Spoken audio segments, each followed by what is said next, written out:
Section 1. You will hear a woman phoning a hotel about holding a party there. First, you have some time to look at questions 1 to 7.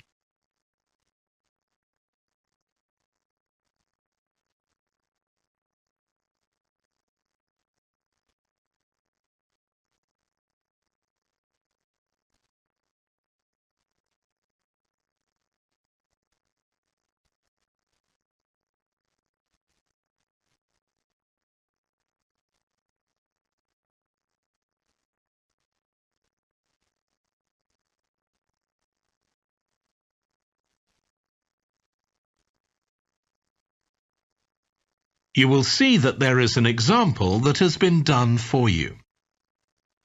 On this occasion only, the conversation relating to this will be played first.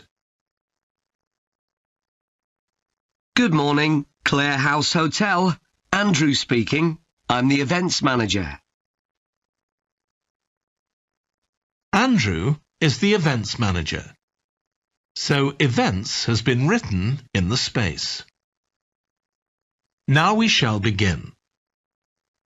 You should answer the questions as you listen, because you will not hear the recording a second time. Listen carefully and answer questions 1 to 7. Good morning, Clare House Hotel. Andrew speaking. I'm the events manager. Good morning, Andrew. My name's Samantha. I'm arranging a party for my parents' 50th wedding anniversary, and I'm ringing to ask about hiring a room sometime next September. Also, my parents and several of the guests will need accommodation. OK, I'm sure we can help you with that. Will you be having a sit-down meal or a buffet? Probably a sit-down. And do you know how many people there'll be? Around 80, I think. Well, we have 2 rooms that can hold that number. One is the Adelphi room. That can seat 85, or hold over 100 if people are standing for a buffet. Right. If you have live music, there's room for 4 or 5 musicians in the gallery, overlooking the room. Our guests usually appreciate the fact that the music can be loud enough for dancing, but not too loud for conversation. Yes, I really don't like it when you can't talk. Exactly. Now, the Adelphi room is at the back of the hotel, and there are French windows leading out onto the terrace. This has a beautiful display of pots of roses at that time of the year. Which direction does it face? Southwest. So that side of the hotel gets the sun in the afternoon and early evening. Very nice. From the terrace, you can see the area of trees within the grounds of the hotel, or you can stroll through there to the river.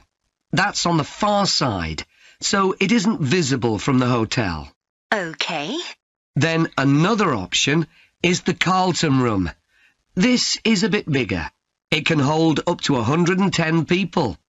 And it has the advantage of a stage, which is useful if you have any entertainment, or indeed a small band can fit onto it. And can you go outside from the room? No, the Carlton room is on the first floor, but on one side the windows look out onto the lake. Lovely. I think either of those rooms would be suitable. Can I tell you about some of the options we offer in addition? Please do. As well as a meal, you can have an MC, a master of ceremonies, who'll be with you throughout the party. What exactly is the MC's function? I suppose they make a speech during the meal, if we need one, do they? That's right. All our MCs are trained as public speakers, so they can easily get people's attention. Many guests are glad to have someone who can make themselves heard above the chatter. And they're also your support. If anything goes wrong, the MC will deal with it, so you can relax. Great. I'll need to ask you about food, but something else that's important is accommodation. You obviously have rooms in the hotel, but do you also have any other accommodation? Like cabins, for example? Yes, there are 5 in the grounds, all self-contained. They each sleep 2 to 4 people and have their own living room, bathroom and small kitchen. That sounds perfect for what we'll need. Before you hear the rest of the conversation, you have some time to look at questions 8 to 10.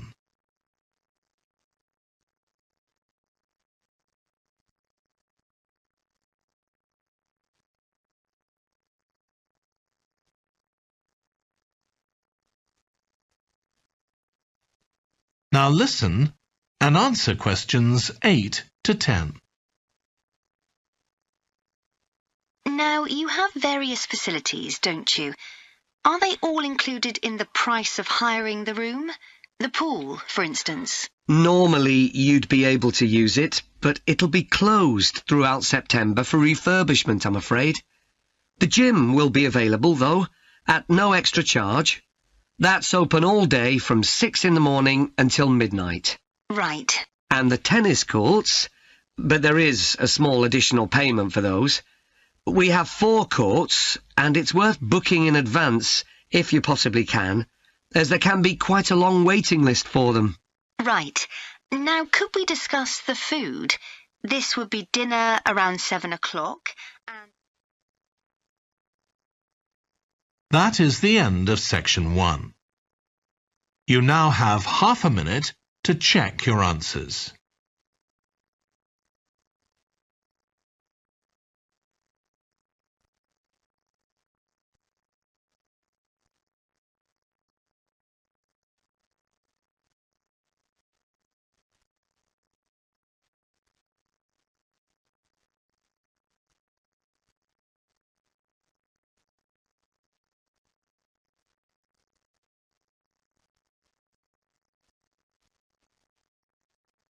Now turn to section 2.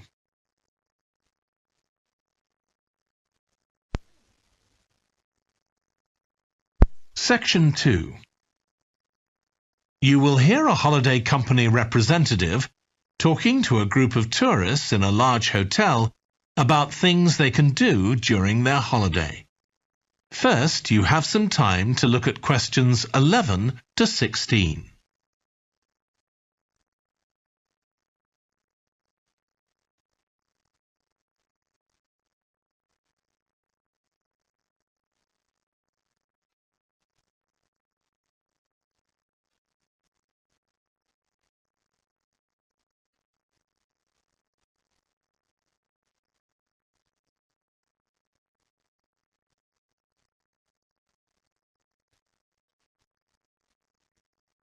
Now listen carefully and answer questions 11 to 16. Hello everyone, I'm Jake Stevens and I'm your rep here at the hotel. I'm sure you'll all have a great time here. So, let me tell you a bit about what's on offer. I'll start by telling you about some of the excursions that are available for guests. One thing you have to do while you're here is go dolphin watching. On our boat trips, we pretty well guarantee you'll see dolphins. If you don't, you can repeat the trip free of charge. We organise daily trips for just €35. Unfortunately, there aren't any places left for this afternoon's trip, but come and see me to book for later in the week. If you're energetic, I'd recommend our forest walk. It's a guided walk of about 7 kilometres. There'll be a stop halfway, and you'll be provided with a drink and sandwiches. There's some fairly steep climbs up the hills, so you need to be reasonably fit for this one, with good shoes. Oh, and bring a waterproof in case it rains. It's just €25, all-inclusive, and it's every Wednesday. Then on Thursdays, we organise a cycle trip, which will give you all the fun of biking without the effort. We'll take you and your bike up to the top of Mount Lana and leave you to bike back. It's a 700-metre drop in just 20 kilometres, so this isn't really for inexperienced cyclists, as you'll be going pretty fast. And if it's a clear day, you'll have fantastic views. On our local craft tour, you can find out about the traditional activities in the island. And the best thing about this trip is that it's completely free. You'll be taken to a factory where jewellery is made, and also a ceramics centre. If you want, you can buy some of the products, but that's entirely up to you. The trip starts after lunch on Thursday, and you'll return by 6 p.m. If you're interested in astronomy, you may already know that the island's one of the best places in the world to observe the night sky. We can offer trips to the observatory on Friday for those who are interested. They cost €90 per person, and you'll be shown the huge telescopes and have a talk from an expert who will explain all about how they work. Afterwards, we'll head down to Sunset Beach, where you can have a dip in the ocean if you want, before we head off back to the hotel. Finally, there's horse riding. This is organised by the Equestrian Centre over near Playa Cortino, and it's a great experience if you're a keen horseback rider, or even if you've never been on a horse before. They take you down to the beach, and you can canter along the sand and through the waves. It costs €35, and it's available every day. Before you hear the rest of the talk, you have some time to look at questions 17 to 20.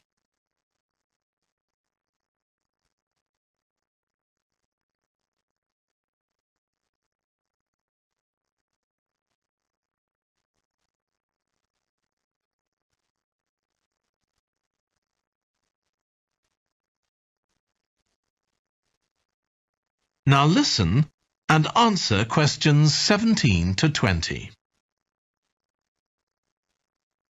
So, there's plenty to do in the daytime, but what about nightlife?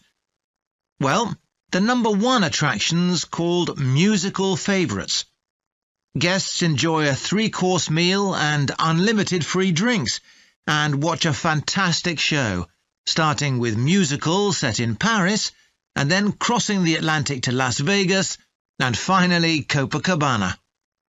At the end, the cast members come down from the stage, still in their stunning costumes, and you'll have a chance to chat with them.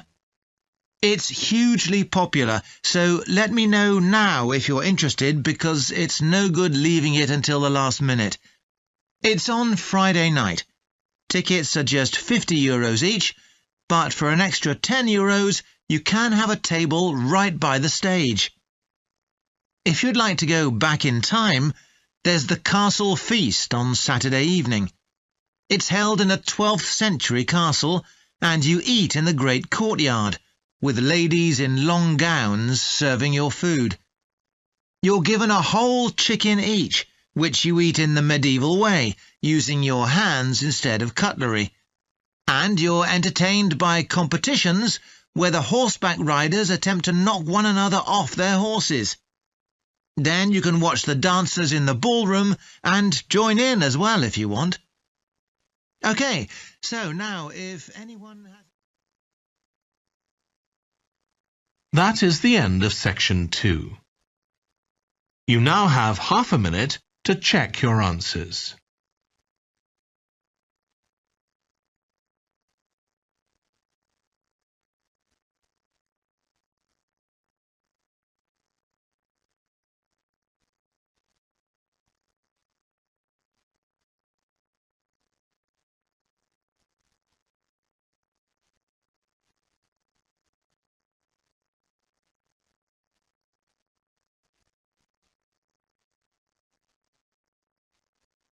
Now turn to section 3.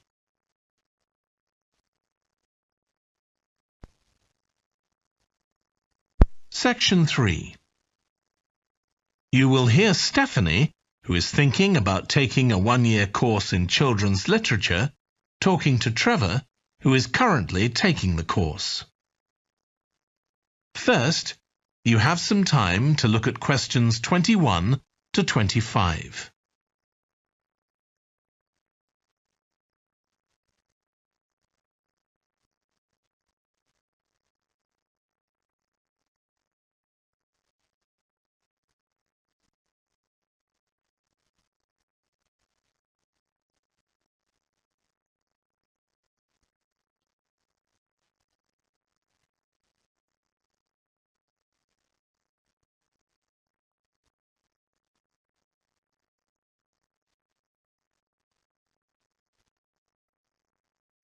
Now listen carefully and answer questions 21 to 25. Hello, Trevor. Hello, Stephanie. You said you wanted to talk about the course I'm taking on literature for children. That's right. I'm thinking of doing it next year, but I'd like to find out more about it first. OK, well, as you probably know, it's a one-year course. It's divided into 6 modules, and you have to take all of them.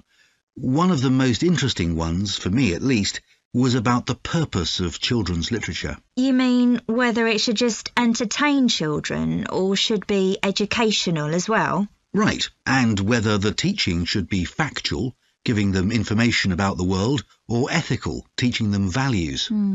What's fascinating is that the writer isn't necessarily conscious of the message they're conveying. For instance, a story might show a child who has a problem as a result of not doing what an adult has told them to do, implying that children should always obey adults. Oh, I see what you mean. That module made me realise how important stories are. They can have a significant effect on children as they grow up. Actually, it inspired me to have a go at it myself, just for my own interest. I know I can't compete with the really popular stories, like the Harry Potter books. They're very good. And even young kids like my 7-year-old niece love reading them. I'm very interested in illustrations in stories. Is that covered in the course? Yes, there's a module on pictures and how they're sometimes central to the story. That's good. I remember some frightening ones I saw as a child, and I can still see them vividly in my mind years later. Pictures can be so powerful, just as powerful as words. I've always enjoyed drawing, so that's the field I want to go into when I finish the course. I bet that module will be really helpful. I'm sure it will. We also studied comics in that module, but I'm not convinced of their value, not compared with books. One of the great things about words is that you use your imagination, but with a comic you don't have to. But children are so used to visual input on TV, video games and so on. There are plenty of kids who wouldn't even try to read a book, so I think comics can serve a really useful purpose. You mean it's better to read a comic than not to read at all? Yes, I suppose you're right. I just think it's sad when children don't read books. What about books for girls and books for boys? Does the course go into that? Yes, there's a module on it.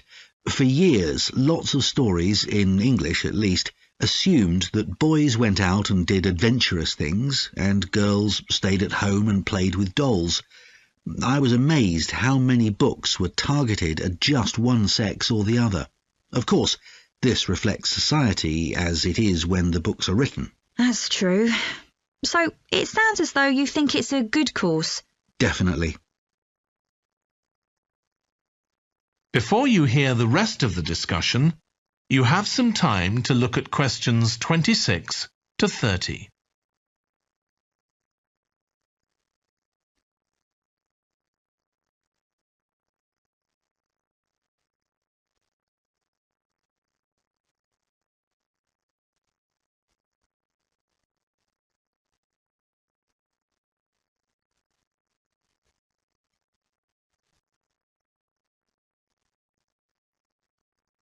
Now listen and answer questions 26 to 30. Have you been reading lots of children's stories to help you decide whether to take the course? Yeah, I've gone as far back as the late 17th century, though I know there were earlier children's stories. So does that mean you've read Perrault's fairy tales, Cinderella, the Sleeping Beauty, and so on? Yes, they must be important because no stories of that type had been written before. These were the first. Then there's the Swiss Family Robinson. I haven't read that. The English name makes it sound as though Robinson is the family's surname, but a more accurate translation would be the Swiss Robinsons, because it's about a Swiss family who are shipwrecked, like Robinson Crusoe in the novel of a century earlier. Well, I never knew that. Have you read Hoffmann's The Nutcracker and the Mouse King? Wasn't that the basis for Tchaikovsky's ballet, The Nutcracker? That's right. It has some quite bizarre elements. I hope you've read Oscar Wilde's The Happy Prince. It's probably my favourite children's story of all time. Oh, mine too.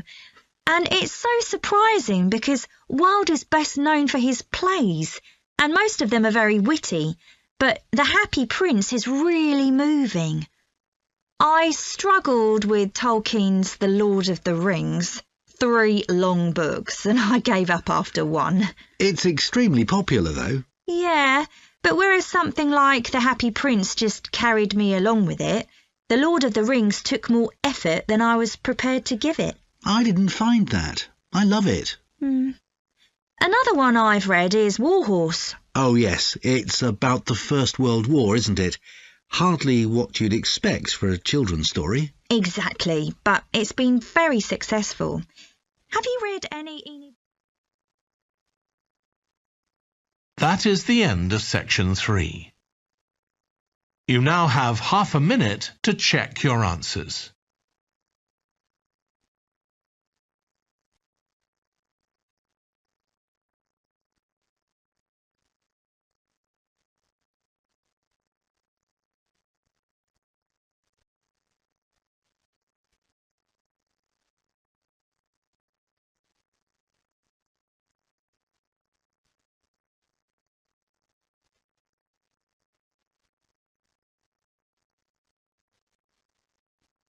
Now turn to section 4.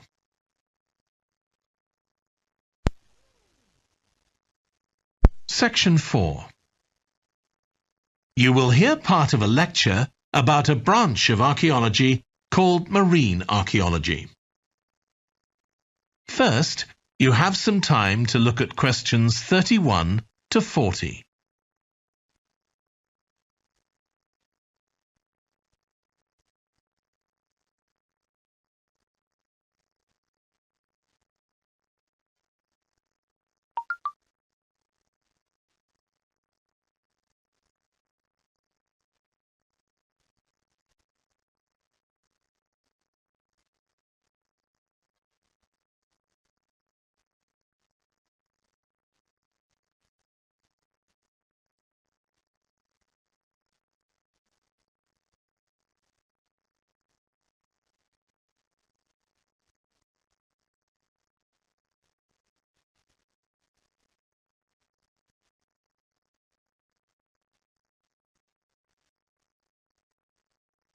Now listen carefully and answer questions 31 to 40. In today's class, I'm going to talk about marine archaeology, the branch of archaeology focusing on human interaction with the sea, lakes and rivers. It's the study of ships, cargoes, shipping facilities and other physical remains. I'll give you an example, then go on to show how this type of research is being transformed by the use of the latest technology. Atlit Yam was a village on the coast of the eastern Mediterranean, which seems to have been thriving until around 7000 BC. The residents kept cattle, caught fish, and stored grain. They had wells for fresh water. Many of their houses were built around a courtyard and were constructed of stone. The village contained an impressive monument, 7 half-ton stones standing in a semicircle around a spring that might have been used for ceremonial purposes. Atlit Yam may have been destroyed swiftly by a tsunami, or climate change may have caused glaciers to melt and sea levels to rise, flooding the village gradually. Whatever the cause, it now lies 10 metres below the surface of the Mediterranean, buried under sand at the bottom of the sea. It's been described as the largest and best preserved prehistoric settlement ever found on the seabed. For marine archaeologists, Atlit Yam is a treasure trove. Research on the buildings, tools, and the human remains has revealed how the bustling village once functioned, and even what diseases some of its residents suffered from.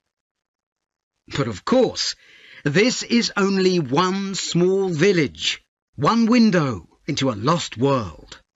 For a fuller picture, researchers need more sunken settlements, but the hard part is finding them.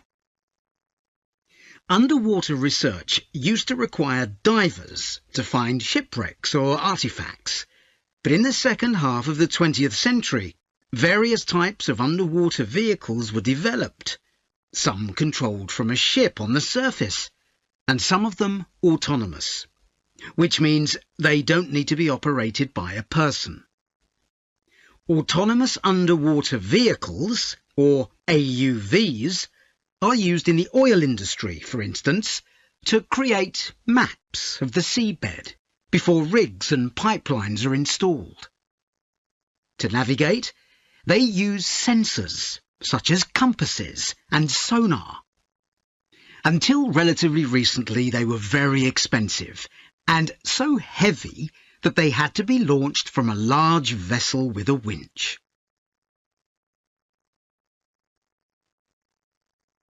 But the latest AUVs are much easier to manoeuvre. They can be launched from the shore or a small ship, and they're much cheaper, which makes them more accessible to research teams. They are also very sophisticated. They can communicate with each other and, for example, work out the most efficient way to survey a site or to find particular objects on the seabed. Field tests show the approach can work. For example, in a trial in 2015, 3 AUVs searched for wrecks at Marsimemi, off the coast of Sicily. The site is the final resting place of an ancient Roman ship, which sank in the 6th century AD, while ferrying prefabricated marble elements for the construction of an early church. The AUVs mapped the area in detail, finding other ships carrying columns of the same material. Creating an internet in the sea for AUVs to communicate is no easy matter. Wi-Fi networks on land use electromagnetic waves, but in water these will only travel a few centimetres. Instead, a more complex mix of technologies is required. For short distances, AUVs can share data using light, while acoustic waves are used to communicate over long distances. But more creative solutions are also being developed, where an AUV working on the seabed offloads data to a second AUV, which then surfaces and beams the data home to the research team using a satellite. There's also a system that enables AUVs to share information from seabed scans and other data. So, if an AUV surveying the seabed finds an intriguing object, it can share the coordinates of the object, that is, its position, with a nearby AUV that carries superior cameras, and arrange for that AUV to make a closer inspection of the object. Marine archaeologists are excited about the huge potential of these AUVs for their discipline. One site where they're going to be deployed is the Gulf of Baratti off the Italian coast. In 1974, A 2,000-year-old Roman vessel was discovered here in 18 metres of water. When it sank, it was carrying medical goods in wooden or tin receptacles. Its cargo gives us insight into the treatments available all those years ago, including tablets that are thought to have been dissolved to form a cleansing liquid for the eyes. Other Roman ships went down nearby, taking their cargoes with them. Some held huge pots made of terracotta. Some were used for transporting cargoes of olive oil, and others held wine. In many cases, it's only these containers that remain, while the wooden ships have been buried under silt on the seabed. Another project that's about to be... That is the end of section 4. You now have half a minute to check your answers.